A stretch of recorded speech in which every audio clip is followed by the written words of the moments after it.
IAS Education Center Inter College. Welcome online biology class. So this class is dedicated 9th class Hindi medium student. और ये जो next question है उससे पहले मैंने आपको माइटोकॉन्ड्रिया करा दिया है. नेक्स्ट क्वेश्चन है राइबोसोम किसे कहते हैं, कितने प्रकार का होता है, चित्र की सहायता से समझाइए. तो ये जो क्वेश्चन है बेटा काफी महत्वपूर्ण क्वेश्चन है और आपको आना चाहिए और इसीलिए मैं इसका आपको पूरी तरह से समझाने का प्रयास करूंगी. देखिए तो क्वेश्चन को पहले समझे. कह रहा है कि राइबोसोम किसे कहते हैं, ये कितने प्रकार का होता है, चित्र की सहायता समझाइए. आपको इसी तरीके से क्वेश्चन को लिखना है. तो देखिए राइबोसोम होते क्या है, पहले तो हमें ये समझना चाहिए कि कोई चीज अगर प्रश्न में आई है तो उसका मतलब क्या है.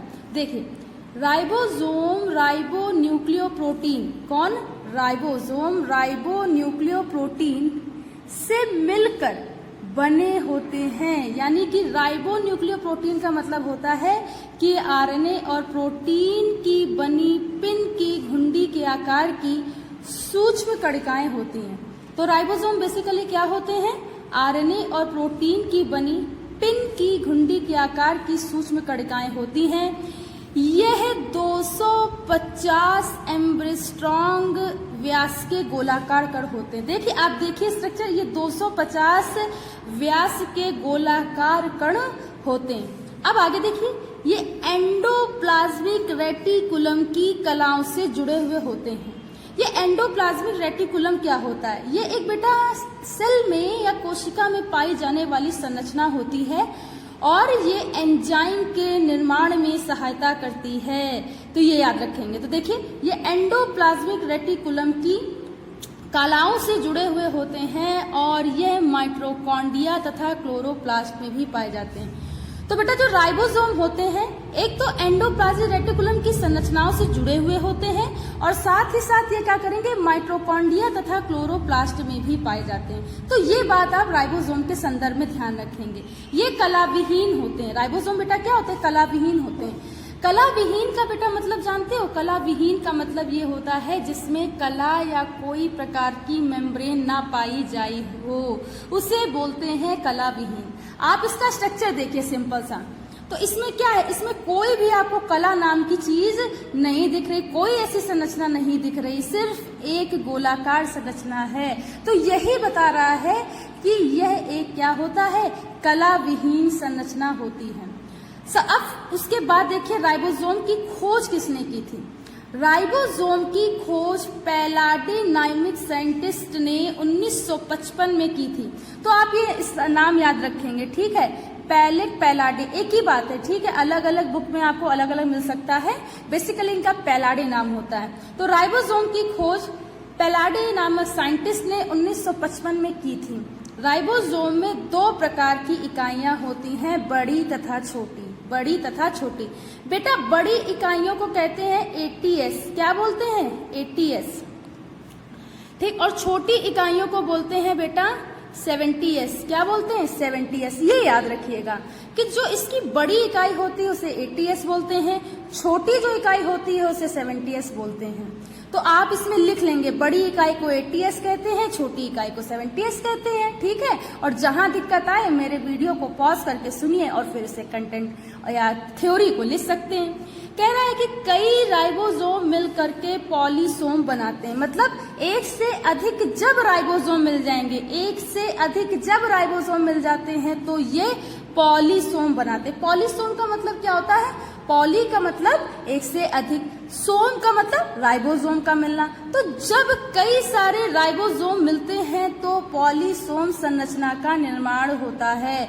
किसका निर्माण होता है, पॉलीसोम संरचना का निर्माण होता है. आगे देखिए अब कह रहे हैं राइबोसोम के कार्य. देखिए राइबोसोम के कार्य बहुत ही महत्वपूर्ण होते हैं और शरीर की संरचना के लिए, उसके सारी उपापचय क्रियाओं के लिए सबसे ज्यादा महत्वपूर्ण होता है. तो देखिए आपको लिखना कैसे है, इन कोशिकाओं को प्रोटीन भी कहा जाता है. यानी कि कोशिका की जो प्रोटीन फैक्ट्री होता है उसे हम राइबोसोम कहते हैं. जैसे आपने पिछली क्लास में पढ़ा था, मैंने बताया था कि माइटोकॉन्ड्रिया जो होता है वो क्या होता है, कोशिका का ऊर्जागय विद्युत ग्रह होता है और सभी बच्चों ने सुनाया भी था लास्ट टाइम.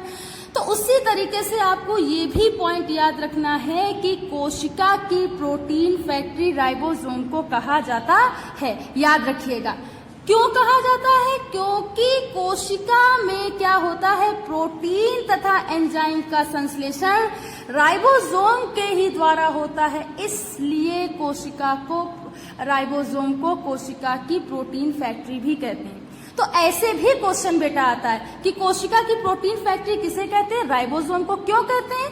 क्योंकि कोशिका में होने वाली सभी क्रियाएं प्रोटीन तथा एंजाइम के संश्लेषण के द्वारा पूरी होती हैं, इसलिए इसे राइबोसोम क्या कहते हैं? कोशिका की प्रोटीन फैक्ट्री भी कहते हैं। अब इसका स्ट्रक्चर देखिए ध्यान से। ये राइबोसोम का बेटी संरचना है, ठीक, हम यहाँ पे लिख दे रहे हैं अच्छे से।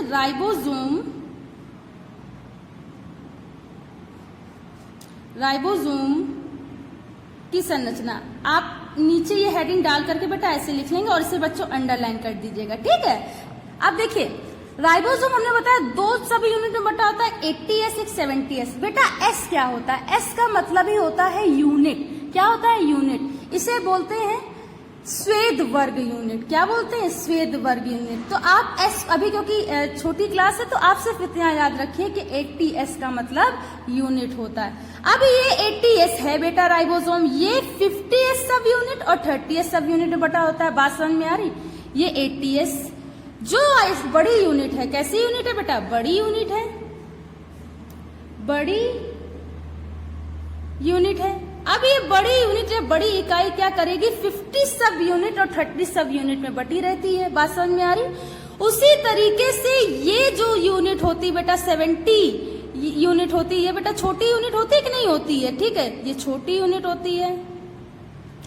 अब ये छोटी यूनिट क्या करती है? 50S यूनिट 30S यूनिट में बटी होती है। तो कभी कभी आपसे प्रश्न ये भी पूछा जाता है कि कौन सी यूनिट कितने में बटी होती है। अब तो बता लेंगे, 80 सब यूनिट 50 और 30 में बटी होती है, 70 सब यूनिट 50S और 30S में बटी होती है। ये राइबोसोम की दो सब यूनिट का स्ट्रक्चर है। ये पूरा स्ट्रक्चर राइबोसोम की संरचना का होता है। तो बेटा कुछ इस तरीके से आज की क्लास का ओवरव्यू है। मैं उम्मीद करती हूँ कि आपको आज की 9th क्लास HM समझ में आई होगी और मैं पूरी कोशिश कर रही हूँ, ठीक है। आप लोग भी समझने का प्रयास करें। यदि किसी बच्चे को कुछ भी समझ में नहीं आता है तो वह पूछ सकता है, प्रश्न कर सकता है। तो thanks to all student to watch this class. Thanks again.